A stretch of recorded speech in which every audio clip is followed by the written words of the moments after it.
I know the industry would like to see more neutrality when it comes to how the government talks about this industry publicly. And that's what we're working towards. Hey folks, Flo here with Blockchain North. We're at Futurist 2023. I'm here with Morva Rohani. I'm going to let you introduce yourself in 30 seconds or less. Who, what, and why? So yes, I'm Morva Rohani. I'm the Executive Director of the Canadian Web3 Council. We're a premier advocacy organization representing crypto blockchain technologies to governments. So I'm a lobbyist, that's my background, and we lobby on behalf of the industry to government every day. And in terms of why, if I can be honest, I would say I love representing nascent businesses to government because that helps me be more involved in the policy-making process, because governments need help connecting with the new industry, better understanding it, and it's a way for me to be involved in policy-making, and I love technology, and this is I would say probably the most interesting file I've ever worked on. So wonderful, and you've worked on a few others, of course, I know, Uber, I think, Reef. And I love the way that you use the term lobby, because I feel like some people might consider it almost a swear word. Yeah. And you're kind of like, this is what I do. It's an important activity, right? I'm proud of being a lobbyist because it's a part of our democratic system, right? We elect folks to represent us in government as constituents. So I have a member of parliament, a member of provincial parliament as well that represents me. But at the same time, people need to be able to collectively advocate for things that they want. So lobbying is the other side of advocacy, right? Where individuals get together and they protest, or they ask for something. Lobbying is more organized and it represents very specific interests. And in Canada, we have very clear, strict rules around lobbying, which protects our democracy. And so I'm proud to say I'm a lobbyist in Canada, but in other jurisdictions might be different. So what are the needs of your members, of your council members in Canada specifically? So I would say gaining consensus as a group is probably the most important thing for everybody. Making sure the council is a forum for everybody to make sure they're on the same page with other industry players, and that they're on the right track from at least a policy, regulatory compliance perspective. So that's the number one job of the council, actually, is to make sure we have consensus. That helps inform the policy agenda that we put together, then we represent to governments, and also represents the industry. And it's not just representing our members that we do, we also try and think about what do other folks in other parts of the ecosystem want from us, right? And we try and represent that as well. So I would say consensus, and also sending the message on what it is that we agree on in a clear, concise, understandable way to government, which requires educating the government as well. So who are your members? Are there any specific kind of companies, or is it a diverse mix? It's a diverse mix, and I know industry associations intimately because I'm a lobbyist, and that's what industry associations are. We are probably the most diverse group I have come across in industry associations, so I do have my work cut out for me in a good way. But it ranges, we have hackathon organizers and crypto trading platforms. We have folks who are really building core infrastructure in this space. We have liquidity providers. So it's we have anywhere from your core blockchain developers to folks who are more in the business of crypto trading and whatnot. More institutional, I guess. More institutional, yes. So you spoke on two interesting panels yesterday. For those who missed it, probably most people watching, what was it about? What's the gist of what you communicated? Yeah, so I would say both panels touched on the current state of the regulatory regime in Canada, and what are the issues and where we're headed. I think that's a question on everyone's mind, right? And when I spoke, so we had a member of parliament, Michelle Rempel-Garner, who's been a champion for the industry for quite some time now. I had a chat with her on my panel, and we talked about nonpartisanship and the importance of maintaining neutrality, or where do we draw the line between maintaining neutrality, and because that is how we get things done in a highly politicized environment. So we talked a bit about parliamentary initiatives that need to be done to bring everyone from every party to the table so that we can educate and help people understand the issues, and that way we're investing in the long term in terms of making sure the government understands what they're dealing with.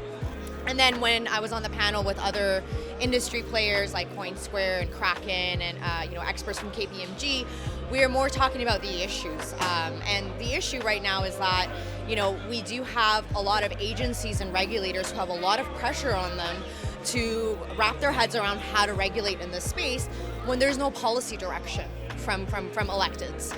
And we do need that direction from federal and provincial governments in terms of, do you want regulators and agencies to pursue things as they are, which in my opinion has been an approach where they're trying to contain the industry, or do we pursue responsible growth? And strike a balance between consumer protection and fair competition in this. So how do we do that, practically speaking? If you can sort of explain it for all of us who aren't lobbyists or aren't regulators or policymakers, because it does sound like a tough nut to crack. Yeah. I mean, we say we're a nascent industry, but we've been around for enough time to have enough data to know what works and what doesn't work.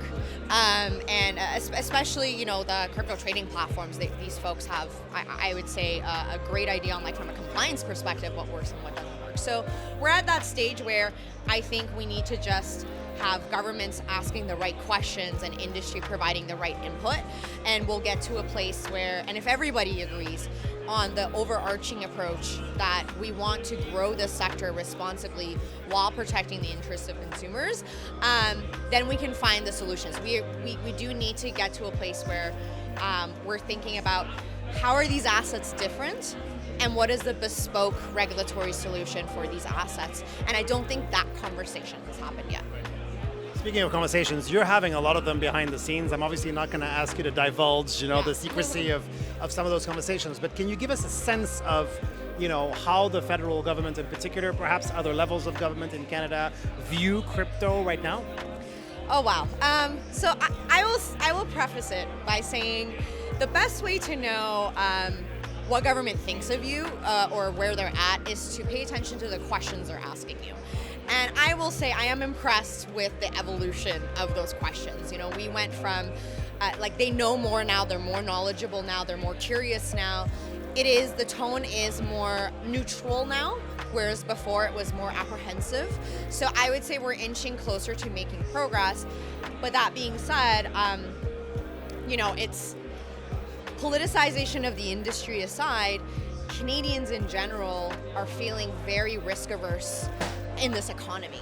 It's not just about these assets. You ask Canadians right now how they feel about mutual funds, they're going to be skeptical or they're going to be conservative about it, right? So governments rightfully understand that, and they know, and so they pay more attention to their riskiest assets, or what they perceive to be at least the riskiest things in their economy, and they're trying to curb that right now because that's just where the state of the world is right now. So I understand the predicament they're in, but because we're seeing more education, more understanding, more knowledge building on the government's part, I feel very optimistic.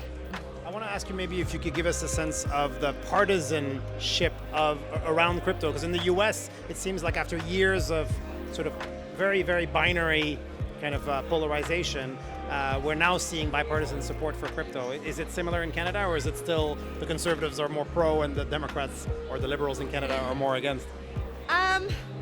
So I would say that there was a committee report recently by the Industry and Technology Committee at the federal level, and it was a very, very positive report for the industry, and that was, that got sign off from all parties. So, any Liberals, NDP, Conservatives, Bloc, they all signed off on it, and so we have supporters in each party, which is very helpful.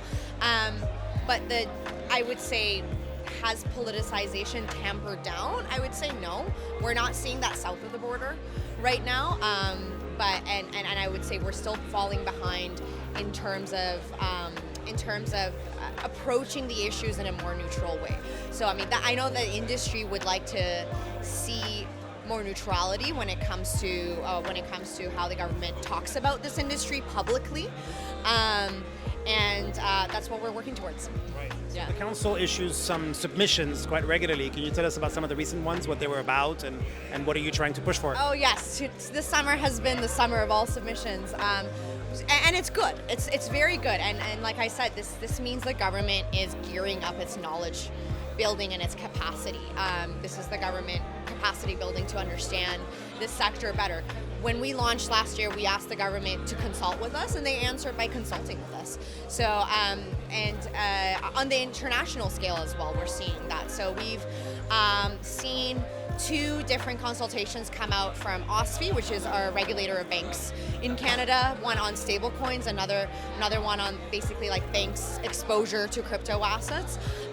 There's an anti-money laundering consultation coming out from Finance Canada, and then there's also an international consultation from basically the International Organization for Securities Regulators, which helps coordinate all the securities regulators across the globe. So, and we partnered with another advocacy organization for our submission for that. So, we're gearing up our efforts both on the global scale and on the local scale to be able to respond to these things and provide that knowledge base that these folks are looking for. And as much as possible, we're staying neutral. We're sticking to the facts, and we're being as technical as we can, and we're also educating through these forums. So it's a lot of work for me, but I'm happy to have the opportunity to do it. Great. And maybe on a lighter note, what are your surest prediction for the crypto market in the next 2 years? The market or like the regulatory? Crypto in general, you choose. Oh man. What are you most convinced about? What are your convictions in the next 2 years? I'm very, personally, this is not a view of the councils, but I'm very bullish on stablecoins because we are seeing institutional interest on stablecoins. And I do think that that's the lowest hanging fruit for your average Canadian or any person from around the world that just wants to see a better way to pay and transact. And we have a lot of gaps in our current payments system, and as a country especially, we're in desperate need of payments modernization. So I would say the most utility I see and the most promise I see in terms of user adoption in the next few years is definitely on the stablecoins front. And the council has been very focused on stablecoins. We've been very vocal about the future regulatory regime that we would like to see for stablecoins in the country for that reason. And stablecoins are a great pathway for folks to Web3, which is why they're very important. It's a way for people to onboard to Web3 easier and also better understand the ecosystem before they dive into the more complicated stuff. So I feel very optimistic about that. And we're seeing companies like PayPal issue stablecoins now. The European Union provided very clear direction for stablecoin issuers. That kind of bespoke regulatory regime is exactly what we would want to see here, and we're hoping to see that here as well, so that we can get some of that action here too. Message received, and we'll pass it on. Thank you very much, Morva. Pleasure speaking with you.